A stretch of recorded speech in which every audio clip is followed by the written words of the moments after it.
Et je coupais la pub Facebook et j'analysais en fait pour voir s'il y avait un intérêt. Donc c'était pas fou, mais je voyais que les gens quand même, par exemple, ils cliquaient pas mal sur la pub, ils interagissaient pas mal. Et donc du coup, je me suis dit, il y a moyen de faire quelque chose en fait.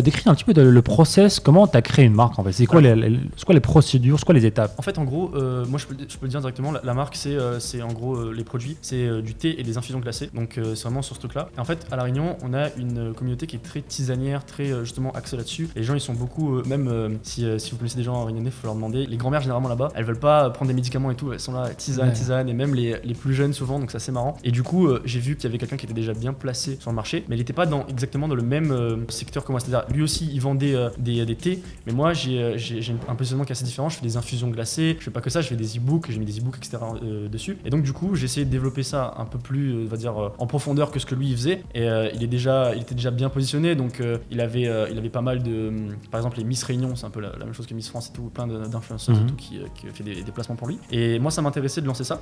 Donc d'abord ce que j'ai fait c'est juste j'ai lancé en fait ça c'est assez intéressant, c'est que j'ai pas tout de suite brandé à fond ma marque. J'ai juste fait des mock-ups, donc en gros c'était des mock-ups des sachets de thé, etc. Et ensuite je l'ai lancé. Donc juste le design, c'est ça? Ouais, c'est ça, juste le design. Et j'avais même pas les produits. Et en fait, quand les clients ils passaient à l'achat, après je remboursais les commandes et je coupais la pub Facebook et j'analysais en fait pour voir s'il y avait un intérêt. Donc c'était pas fou, mais je voyais que les gens quand même, par exemple, ils cliquaient pas mal sur la pub, ils interagissaient pas mal. Et donc du coup, je me suis dit, il y a moyen de faire quelque chose en fait. Donc j'ai commencé comme ça. Ouais, donc c'est très smart comme idée en fait. T'as testé un concept sans prendre de risque en fait. C'est ça. T'as risqué en fait ton Stripe avec quelques remboursements à droite à gauche, mais c'est super smart et c'est ce qu'on voit aujourd'hui faire. Les grandes startups faire ça. Les idées sont testées avec une seule page web, avec un design. Le produit n'est pas encore inventé et tu sais si ça marche ou ça marche pas, ou s'il y a un potentiel, si les gens sont intéressés. Alors que beaucoup de gens, alors justement j'allais te dire, est-ce que tu as testé, parce que beaucoup d'e-commerçants qu'on rencontre, je veux une marque,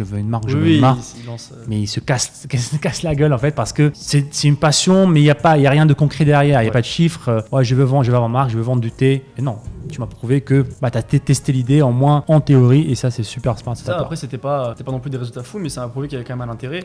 Et puis ça veut pas dire que ça va forcément très bien marcher dans le futur, mais au moins je sais que voilà, moi c'est un truc qui m'intéressait, donc j'essaye. Et puis je vais pas non plus investir des milliers et des cents directement, tu vois. Ouais. Et donc tu as trouvé l'idée chez un concurrent, tu es intéressé aussi par la chose, c'est culturel aussi dans ta région. Ouais.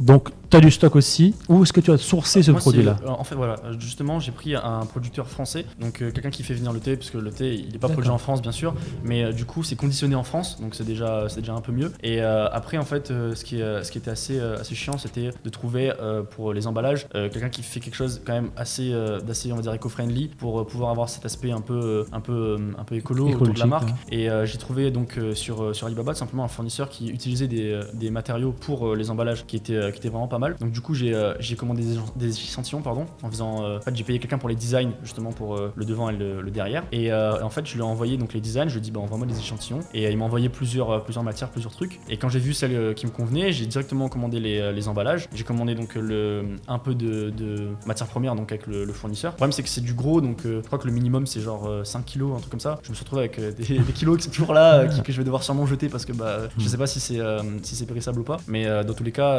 c'était quand même assez intéressant parce que ça m'a J'imagine que oui. Ouais, ça m'a fait une première expérience, et puis j'ai pu un peu, on va dire, combiner un peu tout ce que j'avais fait en drop et essayer de le pousser un peu plus loin en fait. D'accord. Donc tu as commandé tout ça de Alibaba, c'est ça? Alors juste l'emballage. Mais après bien évidemment le produit c'est avec un fournisseur français en fait qui est basé en France. Ok, nickel.